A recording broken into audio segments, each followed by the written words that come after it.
Hello everyone, this is Prachi and most welcome to this channel. और आज इस video में मैं आपके साथ डिस्कस कर रही हूँ नेशनल इंश्योरेंस कंपनी लिमिटेड, जो कि आपका भारत सरकार के अंडरटेकिंग है। इसकी तरफ से आपकी रिक्रूटमेंट के रिगार्डिंग नोटिफिकेशन आउट हुआ है। सो इस रिक्रूटमेंट के रिगार्डिंग क्या आपका एलिजिबिलिटी क्राइटेरिया रहेगा, कब से आपके फॉर्म फिलिंग स्टार्ट हो रहे हैं, क्या आपका सिलेक्शन प्रोसेस रहेगा, everything I will discuss with you in this video. So video के एंड तक बने रहिएगा। मैं आपके साथ इस चैनल पे कम्प्लीटली ऑथेंटिक इन्फॉर्मेशन शेयर करती हूँ विद ऑफिशियल नोटिफिकेशन के साथ।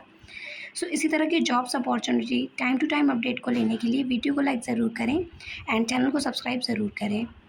ये अप्रॉक्सीमेटली 36 पेजेस का नोटिफिकेशन है, जो कि आपको इंटरफेस स्क्रीन पे दिख रहा होगा। It is the official notification of the national insurance company limited. ये एक ऑर्गेनाइजेशन है जो कि भारत सरकार के अंडरटेकिंग रहता है। इसमें आपका 500 वैकेंसीज आउट करी गई हैं फॉर द असिस्टेंट्स। ये अप्रॉक्सीमेटली 500 रिक्रूटमेंट आउट करी गई हैं फॉर द असिस्टेंट। ये आप देख पा रहे होंगे स्क्रीन पे। National insurance company limited, a leading public sector general insurance company, invites applications for the recruitment of assistant in class third cadre from open market. ये आपकी रिक्रूटमेंट ओपन मार्केट से आउट करी गई है for the recruitment for the assistant. तो इस recruitment के regarding आपका ऑनलाइन फॉर्म सबमिशन 18 जुलाई से स्टार्ट हो चुका है। वहीं the last date of online form submission आपका 7 अगस्त है, जो कि आप टेबल में देख पा रहे होंगे। फिर पेमेंट ऑफ एप्लीकेशन फ़ीस आपका 18 जुलाई से 7 जुलाई तक का लास्ट डेट रखा गया है। फिर आपका जो एग्ज़ाम कंडक्ट कराया जाएगा, तो ये आपका जो रिक्रूटमेंट है वो आपकी कम्प्लीटली गवर्नमेंट है, सेंट्रल गवर्नमेंट जॉब है। ये कोई आपकी कॉन्ट्रेक्चुअल बेसिस रिक्रूटमेंट नहीं है। तो जो आपका इसमें सिलेक्शन प्रोसेस रहेगा वो 2 फेजेज़ में आपका रहेगा। फर्स्ट फेज़ आपका रहेगा जिसमें आपका 27 अगस्त के अप्रॉक्स आपका एग्ज़ाम कंडक्ट कराया जाएगा। और जो कैंडिडेट फेज़ फर्स्ट क्लियर करेंगे उनके लिए फेज़ सेकेंड क्लियर कराया जाएगा एग्ज़ाम 30 अक्टूबर को। एंड आफ्टर दैट आपका इन दोनों फेजेस को क्लियर करने के बाद आपको जो भी आपका कॉल लेटर रहेगा वो आपको नोटिफाइड कर दिया जाएगा। ये आपको यहाँ क्लियरली बता दिया गया है।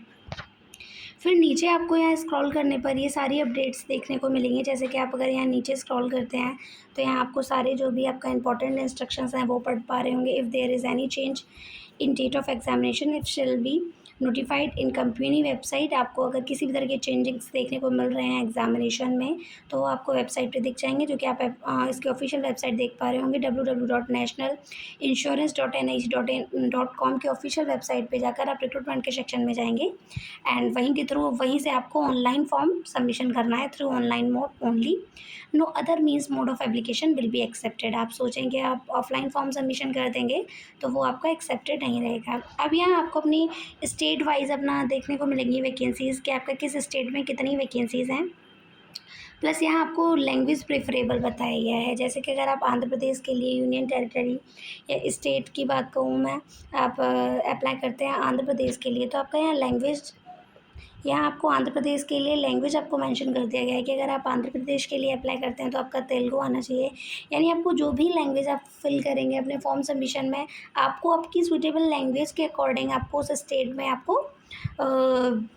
आपका पोस्टिंग रहेगा। क्योंकि यहाँ आपको बता दिया गया है कि जो कैंडिडेट आंध्र प्रदेश में है, जैसे कि किसी कैंडिडेट ने तेलुगु के लिए फॉर्म डाला और उसने बिहार से फॉर्म डाला, वो सोचे कि उसको बिहार में पोस्टिंग रहेगा, तो नहीं, उसका आंध्र प्रदेश में पोस्टिंग रहेगा क्योंकि उनका लैंग्वेज प्रेफरेंस आंध्र प्रदेश के लिए तेलुगु है। यानी जिस लैंग्वेज के कैंडिडेट को जो लैंग्वेज आती है उसे उस स्टेट में पोस्टिंग मिलेगी। जैसे कि अरुणाचल प्रदेश के लिए आपका इंग्लिश होना चाहिए, असम के लिए असमिया होना चाहिए, बिहार के लिए हिंदी है, छत्तीसगढ़ के लिए हिंदी, गोवा के लिए आपका कोंकणी होना चाहिए, गुजरात के लिए गुजराती, हरियाणा हिंदी, हिमाचल प्रदेश झारखंड हिंदी, कर्नाटका में कन्नड़, केरल के लिए मलयालम, मध्य प्रदेश हिंदी, महाराष्ट्र मराठी, मेघालय खासी या गारो आपकी कोई भी लैंग्वेज हो, मिज़ोरम में आपको मिज़ो हो, नागालैंड में इंग्लिश हो, उड़ीसा में आपका उड़िया हो, पंजाब में पंजाबी, राजस्थान हिंदी, सिक्किम में नेपाल या फिर आप इंग्लिश आती हो आपको।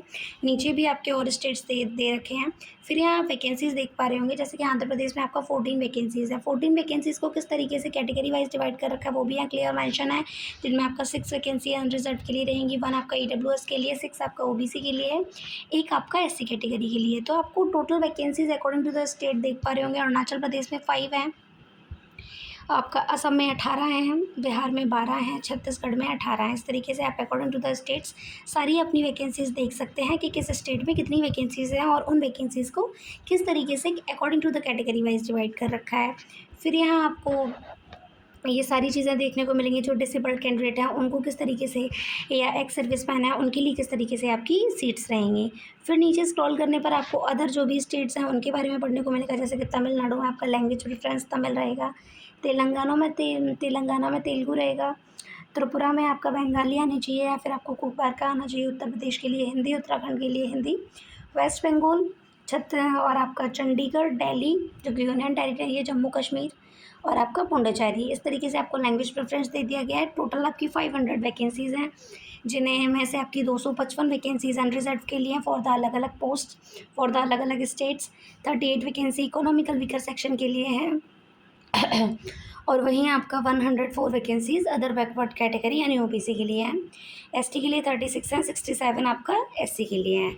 तो ये आपका पूरा टेबल मेंशन कर रखा है, आपका स्टेट वाइज जो भी वैकेंसीज, नंबर ऑफ़ वैकेंसीज क्या हैं, क्या आपका लैंग्वेज प्रेफरेंस रहेगा। फिर नीचे स्क्रॉल करने पर आपको यहाँ रिजर्वेशन के बारे में पढ़ने को मिलेगा कि अगर आप रिजर्व कैंडिडेट से बिलोंग करते हैं, जैसे कि आप एससी, एसटी या ओबीसी से बिलोंग करते हैं, तो आप reserve candidate in case there is no vacancy reserve for SC, ST, OBC candidate in particular state, they can also applying again unreserve vacancies. अगर कोई भी एससी, एसटी या ओबीसी के लिए कोई भी सीट रिजर्व नहीं करी गई है तो वो अनरिजर्व की कैटेगरी के लिए अप्लाई कर सकते हैं। ये आपको बता दिया गया है, जो कि मोस्टली हर एग्ज़ाम में ही होता है आपका। यहाँ आपका एलिजिबिलिटी क्राइटेरिया है, the candidate who qualifying in the pre recruitment test, जो कि आपका प्री रिक्रूटमेंट टेस्ट क्वालिफाइड कर लेंगे pre and mains, will be further shortlist for the regional language test. आपका phase first phase second clear कराने के बाद आपका रीजनल लैंग्वेज टेस्ट इसमें कराया जाएगा। एलिजिबिलिटी क्राइटेरिया आपका बता दिया गया है कि आप इंडियन सिटीज़न हो या आप नेपाल सिटीज़न या भूटान या टाइबेटियन सिटीज़न होने चाहिए, तो उसकी कंडीशन आपकी बता दी गई है। एज लिमिट आपका मिनिमम एज इसमें 21 है, मैक्सिमम एज 30 है। इससे अबव होने पर आप इसके लिए अप्लाई नहीं कर पाएंगे। नीचे आपको यहाँ आपको एज रिलैक्सेशन पढ़ने को मिलेगा कि अगर आप एससी या एसटी कैटेगरी से बिलोंग करते हैं तो आपके पास 5 ईयर्स एज रिलैक्सेशन है। ओबी नॉन क्रीमी लेयर से हैं than 3 years. Person with disabled candidates हैं तो आपके पास रिलैक्सेशन है। अगर आप जनरल और ईडब्ल्यूएस से हैं तो आपका 10 साल होगा। एससी एसटी से हैं तो आपका 15 ईयर्स है। अगर आप ओबीसी से हैं तो 13 ईयर्स। वहीं एक्स सर्विसमैन या डिसेबल्ड एक्स सर्विसमैन के लिए भी आपका 3 साल होगा। एज रिलैक्सेशन है विडो एंड डाइवोर्स्ड वुमेन के लिए भी आपका एज रिलैक्सेशन यहाँ क्लियरली मेंशन किया गया है। अब नीचे स्क्रॉल करने पर आपको यहाँ आपका एजुकेशनल क्वालिफिकेशन देखने को मिलेगा। इसमें आपको बता दिया गया है candidate must passes a minimum qualifying of graduation in any discipline from a recognized university।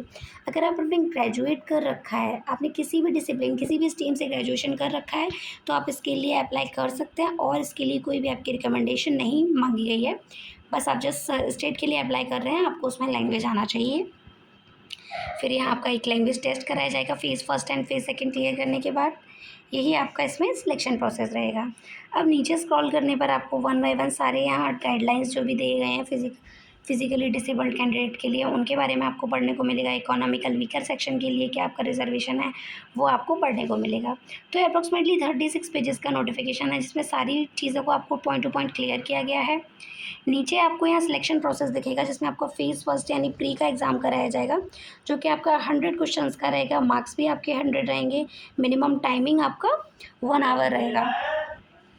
जैसे कि आपका यहाँ प्री का पेपर का एग्ज़ाम फॉर्मेट देख पा रहे होंगे, तो इसमें आप देख पा रहे होंगे जैसे आपका इंग्लिश लैंग्वेज से ऑब्जेक्टिव टाइप 30 क्वेश्चंस रहेंगे for the marks of 30। Reasoning ability के आपके 30 क्वेश्चंस रहेंगे फॉर 35 मार्क्स रहेंगे for the marks of 35। Quantitative aptitude के आपके 35 क्वेश्चंस रहेंगे।